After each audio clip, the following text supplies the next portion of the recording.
James may be the king, but he isn't the favorite among NBA rookies. This year's rookie class voted Kevin Durant and Kobe Bryant as its favorite players.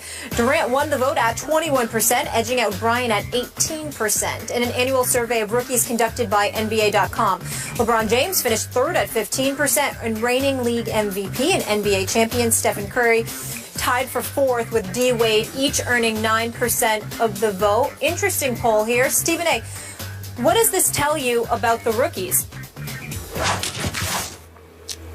Well, listen, I think that, the rookies have an appreciation for the greatness of LeBron James. It can't be denied.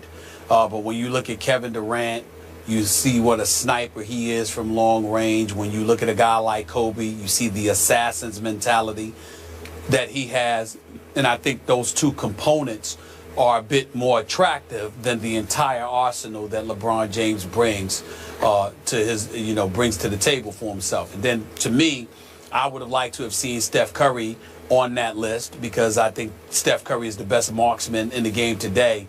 And of course, you see guys that, they look at Dwayne Wade and they fantasize about Dwayne Wade when healthy, because Dwayne Wade, when healthy, is lethal himself. And you also have to take into account the fact that folks have tired of LeBron James in this respect. We know about his greatness. His greatness is undeniable. But at the same time, they hear it so much, and they're not oblivious to the fact that he does have 4 NBA Finals losses on his resume.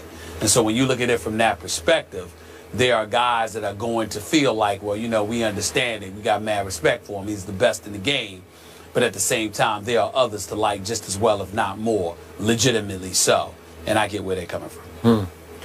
But, Stephen A., in the end, the rookie's appreciation of LeBron James can be denied a little bit, because I got to tell you, I was surprised by this. I would have bet against this, because the two players who received the most votes, KD and Kobe, didn't play last year. So they were kind of out of sight, out of mind. KD played some, obviously. But, LeBron James, as you always say, and I do not disagree with, is the best player on the planet. He is the most popular player on the planet as far as the NBA goes, I think. I could be wrong about that. Yet here's the group of incoming rookie stars, if you will. They were college stars, obviously. And they're not paying that much respect to LeBron, because 21% of the vote went to Kevin Durant. I get what you say, long-range sniper and all the above, and Kobe just on his legacy greatness. I get that at 18. But I'm surprised, and I'm with you on your perception of maybe they're just tired of LeBron. Maybe they see too many LeBron commercials, although Kevin rivals them, because every time I turn on my TV, I see Kevin Durant in another commercial. So in the big, but like you say, he's lost 4 finals. He's been in 6 of the last 9, but he's lost. So does that diminish their respect? I'm talking about just a little bit, because he did get 15% of the votes. But go ahead. Well, I just think that when I say they've tired of him, it's not his fault. I think the media assist in bringing you up and helping to diminish you as well, because it can be an overload. You can saturate the market, so to speak, sometimes. And I think that that's what has happened to LeBron James. There's a lot of great players in the NBA. LeBron James, you have to remember, is a freak of nature. One of the things that you loved about Allen Iverson when he was tearing up the league was the fact that you ran into him. Hell, he was looking you eye to eye. You were his height. You were his size. He wasn't 6'8", 6'9", 250, a locomotive coming after you. He wasn't a freak of nature. He just looked like any old dude walking down the street. And then you get on the basketball court and see him in action, and you're like, my God, this brother's sensational.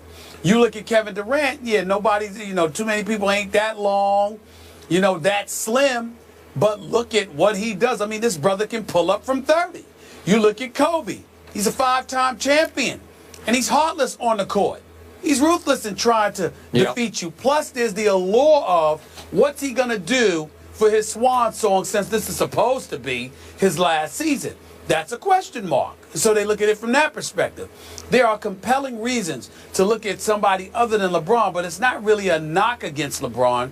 It's just that he's so conspicuous. He's so in everybody's face, and most of the time for very, very good reasons, because it's well earned. And by the way, you want to take a moment, Skip, to give this brother props through his foundation. He's spending like $41 million on giving local kids in Akron a full 4-year scholarship.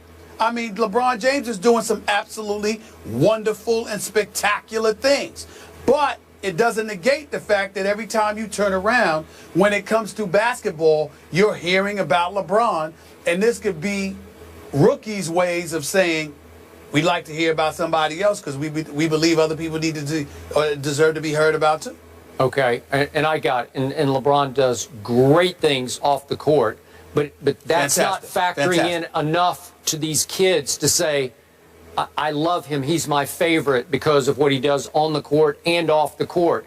They're saying, nah, again, a majority saying, I'll take KD or give me Kobe. And LeBron got 15% of the vote. Interesting. So would you move quickly with me to one other category? Because I want your response to this. Sure. When the kids were Sure. asked, the incoming rookies, which of you, which one would you vote for of the incoming rookies to have the best career? Best career. Jahlil Okafor got 24% of the vote over my guy, Karl Anthony Towns, at 17%. Then it went down to Justin Anderson, Moutier, Stanley Johnson. Sam Decker got 6.9%. Then we've got others receiving votes. And sixth on that list of just getting a couple of votes or whatever's left, sixth on that list is D'Angelo Russell. So the Lakers obviously had the opportunity on a silver platter to take Jahlil Okafor, who got 24% of the votes, best career, and they took D'Angelo Russell, who got the sixth fewest others receiving votes. So the players who usually know who can play because they played against each other all through AAU, obviously, and some in college. They're saying, wait, this guy, Jahlil Okafor, is going to be way better than this guy, D'Angelo Russell. What does that have to say about the Los Angeles Lakers? And what it has to say about the Los Angeles Lakers is that they are not what they used to be, and they damn sure ain't what we thought they should be, because when they drafted D'Angelo Russell, we were under the impression that there was a big man that they were going to get in free agency. So it made perfect sense that they would pass on Jahlil Okafor. But once they couldn't get anybody, once none of the big men wasn't willing to come there, including Greg Monroe from Detroit, then you realize that the Lakers may have made a mistake. Now, I know for a fact that Kobe loved the pick, and D'Angelo Russell gets mad respect from NBA player personnel directors who say that he's 3 steps ahead of everybody in terms of being a floor general and an orchestrator. This dude knows how to run the show, but you got to have cats that actually know how to play and can do something with the ball, because he's going to get it to you.